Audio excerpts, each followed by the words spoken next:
ലൈംഗിക പീഡന കേസിൽ രാഹുൽ മാങ്കൂട്ടത്തലിന്റെ അറസ്റ്റ് തടഞ്ഞ നടപടി ഈ മാസം 21 വരെ കോടതി നീട്ടി. മുൻകൂർ ജാമ്യ ഹർജിയിൽ കക്ഷി ചേരാനുള്ള അതിജീവിതയുടെ അപേക്ഷ ഹൈക്കോടതി അംഗീകരിച്ചു. ജാമ്യ ഹർജിയെ എതിർത്ത് അതിജീവിത മറുപടി സത്യവാങ്മൂലം നൽകും. അഹമ്മദ് മുസ്തബ കൂടുതൽ വിവരങ്ങളുമായി ചേരുന്നു. ഹൈക്കോടതിയിലെ ഈ തീരുമാനം രാഹുൽ മാങ്കൂട്ടത്തലിനെ സംബന്ധിച്ച് പ്രധാനപ്പെട്ടതാണ്. ഈ മാസം 21 വരെ അദ്ദേഹത്തിന്റെ അറസ്റ്റ് തടയാം എന്നതാണ് കോടതിയിൽ ഇപ്പോൾ എടുത്തിട്ടുള്ള തീരുമാനം.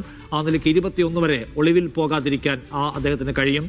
അറസ്റ്റ് തടയുന്ന ഘട്ടത്തിലെല്ലാം, അല്ലെങ്കിൽ അറസ്റ്റിനെ തടസ്സമില്ല എന്ന് കോടതി പറഞ്ഞ ഘട്ടത്തിലെല്ലാം അദ്ദേഹം ഒളിവിൽ പോകുന്നതായിരുന്നു സ്വീകരിച്ചു വന്ന ഒരു നിലയെങ്കിൽ ഇനി 21 വരെ അദ്ദേഹത്തിന് ഒളിവിൽ പോവേണ്ടതില്ല. കാരണം അദ്ദേഹത്തിന്റെ അറസ്റ്റ് തടഞ്ഞുള്ള ഉത്തരവ് 21-ാം തീയതി വരെ നീട്ടിയിരിക്കുകയാണ്. പക്ഷേ അദ്ദേഹത്തിന്റെ ജാമ്യ ഹർജിയെ എതിർക്കാൻ അതിൽ കക്ഷി ചേരണമെന്ന് ആവശ്യപ്പെട്ടുകൊണ്ട് അതിജീവിത കോടതിയെ സമീപിക്കുകയും കോടതി അത് അംഗീകരിക്കുകയും ചെയ്തിരിക്കുന്നു. മുസ്തഫ, എന്താണ് കോടതിയിൽ നിന്ന് ഇന്നത്തെ വിവരങ്ങൾ?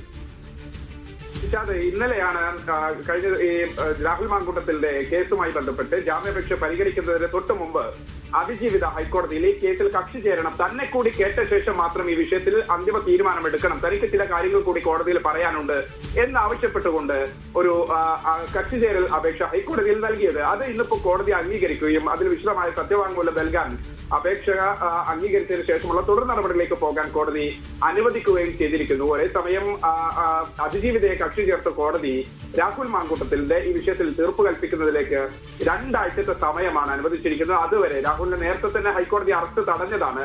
ആ നടപടി 2 ആഴ്ചത്തേക്ക് കൂടി നീട്ടിയിരിക്കുകയാണ് ഹൈക്കോടതി. 21-ന് വീണ്ടും കേസ് പരിഗണിക്കുന്നുണ്ട്. അന്നേക്ക് ഇതിനകം വിശദമായ സത്യവാങ്മൂലം 2 ആഴ്ച സമയമാണ് കോടതി അനുവദിച്ചിരിക്കുന്നത്. ആ 2 ആഴ്ചക്കകം വളരെ വിശദമായ ഒരു സത്യവാങ്മൂലം കോടതിയിൽ നൽകണം. അതിനുശേഷമായിരിക്കും അതിജീവിതയുടെ ഈ സത്യവാങ്മൂലത്തിലുള്ള കാര്യങ്ങൾ കൂടി കോടതി വിശദമായി തന്നെ പരിശോധിക്കും. എന്തായാലും പ്രോസിക്യൂഷൻ രാഹുൽ മാങ്കൂട്ടത്തിന്റെ അറസ്റ്റ് തടഞ്ഞ നടപടിയെ ചോദ്യം ചെയ്യുകയും അതോടൊപ്പം തന്നെ ജാമ്യം നൽകുന്ന രൂപത്തിലേക്ക് കാര്യങ്ങൾ പോകരുതെന്നും കോടതിയിൽ കർശനമായി ആവശ്യപ്പെടും. അതിനൊപ്പമാണ് അതിജീവിത കൂടി കോടതിയിൽ വരുന്നത്. കുറെ കൂടി കാര്യങ്ങൾ, പ്രത്യേകിച്ച് സൈബർ ആക്രമണം രാഹുൽ മാങ്കൂട്ടത്തിന്റെ കീഴിലുള്ള ചില ആളുകളിൽ നിന്ന്, പ്രത്യേകിച്ച് ഈ മറ്റു തരത്തിലുള്ള ചില ആക്ഷേപങ്ങൾ കൂടി സമീപകാലത്ത് കൂടുതലായി വരുന്നു എന്നതുൾപ്പെടെയുള്ള കാര്യങ്ങൾ ഇതിനകത്തുണ്ട്. അതുകൊണ്ട് തന്നെ കൂടി കേൾക്കണം. ഇതിനകത്ത് പറയുന്ന രാഹുൽ ഹൈക്കോടതിയിൽ ചില കാര്യങ്ങൾ ഉന്നയിച്ചിട്ടുണ്ട്.